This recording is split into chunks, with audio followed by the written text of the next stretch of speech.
Okay, so yeah, we've got the printer set up now with all the axes working, X, Y and the Z probe. So what we'll do now is we'll calibrate the X and Y steps because they're not right, and then I'll do a bed mesh level and we can see how that works. So I'll just home everything first. And there we go, everything's homing. And then you see the Z probe do its thing, but you can see it's miles off, isn't it, in terms of that's supposed to be the middle of the bed.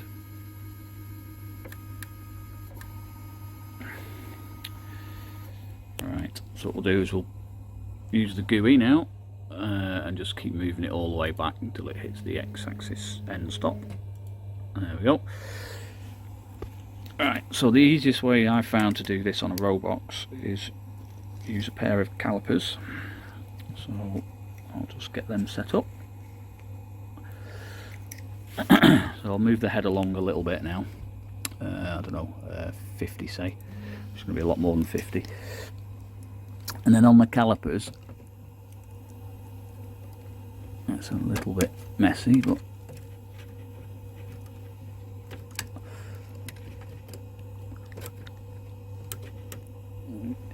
get the calipers set, as you can see, in that position there, with the wires in the way, with this piece stuck against there and the end stuck against there. So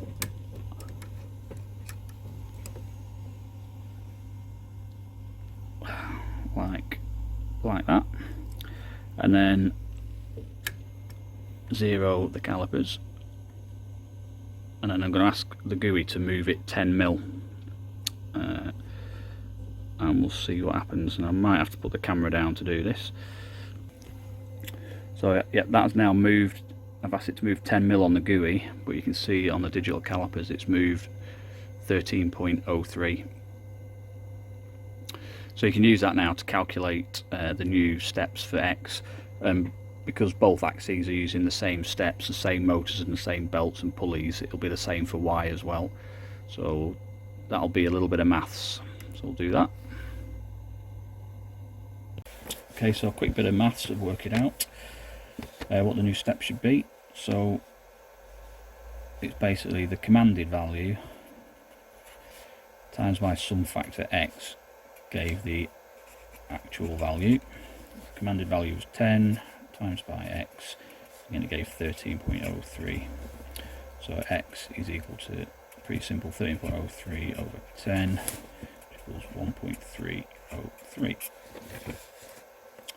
Okay, so the new steps is equal to old steps divided by X, and the old steps were 133.29 divided by 1.303, which is going to be pretty close to 100, I'd say. Let's use a calculator for that.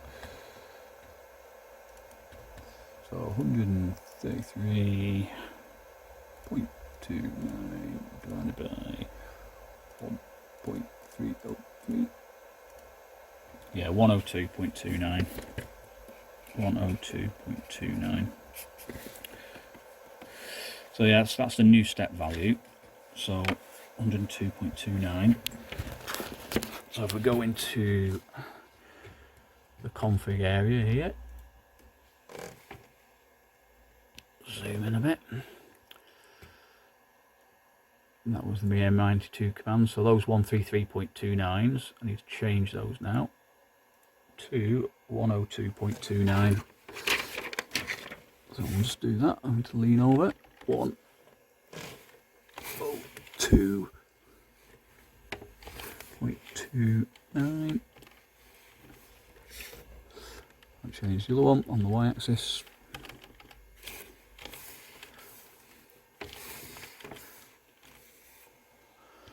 So we'll save those changes, and it asks you to reboot the Duet so they take effect. There we go. Right, so we can take all of this out of here now.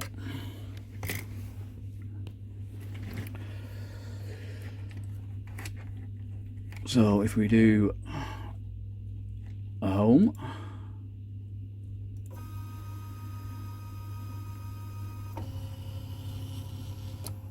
there we go. Super quiet, absolutely super quiet. So that's in the center of the bed now. The nozzle is, obviously the X probe is offset. And yeah, if I move it back to the beginning and sort of step it to 50, that's 50. 100's middle of the bed, 150, 200, and same with the y-axis. So that's 0. So you've got 50, 100, 150. So that's spot on now.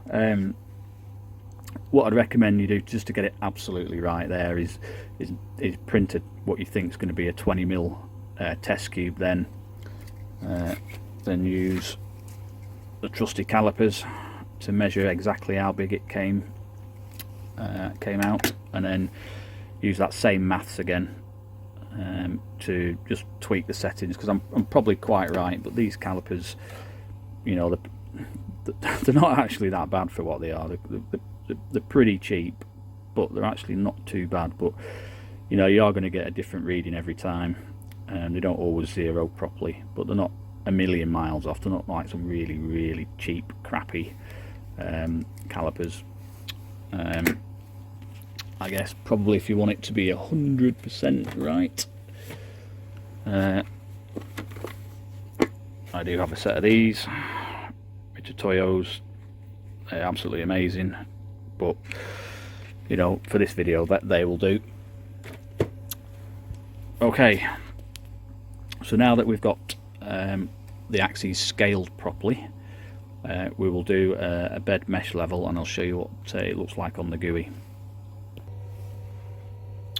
Okay, so the first thing to do to make sure the bed mesh leveling stuff works here is it relies on some files being in the system directory that will deploy and retract the probe. Without those, it won't do anything.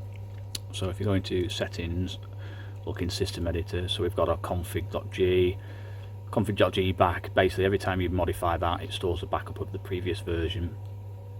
You can see I've got various firmwares and stuff all stored in the system directory, but that is the important file there, deploy probe.g, and there should be a retract probe, down the bottom there.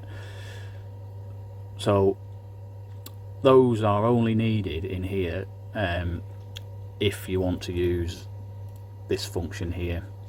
What I tend to do is, and we'll come on to it in a future video, is I have the bed mesh leveling code that gets executed. I put that in the start code of any files that I use through Cura, so that every single print triggers a bed mesh level, and if you've got the deploy probe control in there, then it's fine. But anyway, for this you need this deploy probe, which is dead straightforward.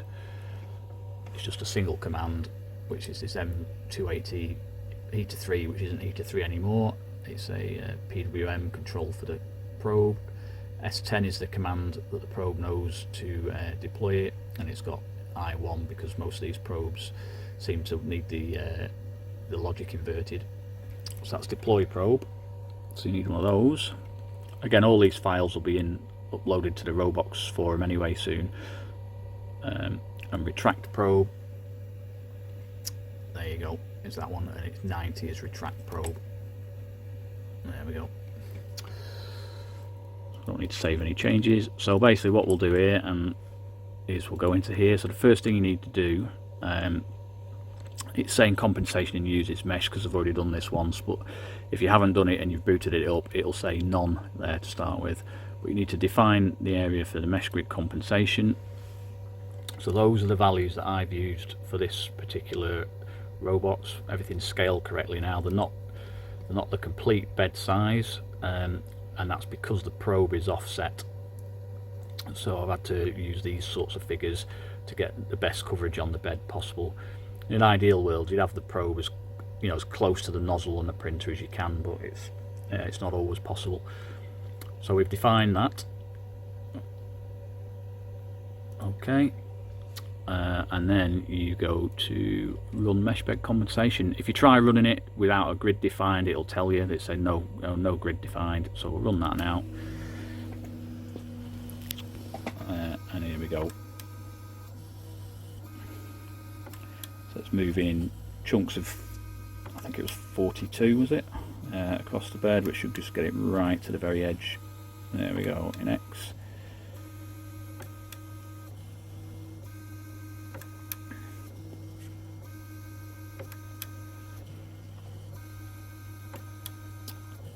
And then what we'll see in a minute is we'll see how level this bed actually is.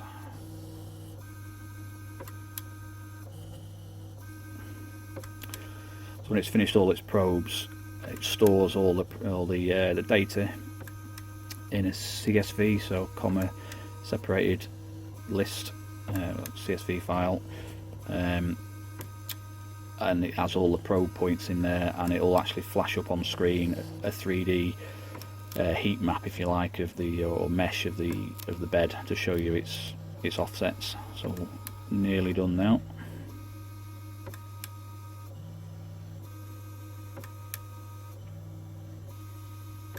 There we go, so it's finished. There we go, that's the heat map, if you like, for the bed.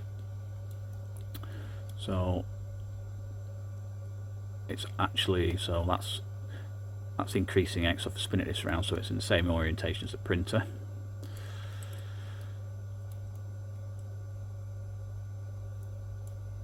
So all of these points that you can see there, that's a 0.2 mil offset, and all of the offsets that are registered at these points are in relation to that very first bed probe that it did. That is what it uses as the datum. So wherever that was, you know, 0 was somewhere around here at 100. That's 185. So whatever it measured, these are the offsets. So the far end, from wherever it did its Z datum, it's minus 0.3 of a mil, nearly 3.5 mil there, and at this end it's plus, well, that's quite a bit, plus 8, plus 0.8 of a mil, and as we go from front to back, there's not much variation, but there's obviously the bed in the printer here is obviously, you know, it's exaggerated, but it's at an angle like that. So yes, that's the bed mesh leveling. So what we'll probably go on to next is we'll go on to configuring the heated bed, and then the heater, wiring in the heaters for the extruder, and I think after that we'll then start looking at the custom extruders and setting up the extruder, and then that's pretty much it. You've got axis control, you've got your heated bed, you've got your heater for the nozzle, extruder. Oh, last thing, we'll part control and fan, so we'll for the part cooling fan, so we'll sort that out as well. And also this side fan here, which is used to cool the 3D hot end, we'll set them up as well. Okie doke, so bye for now.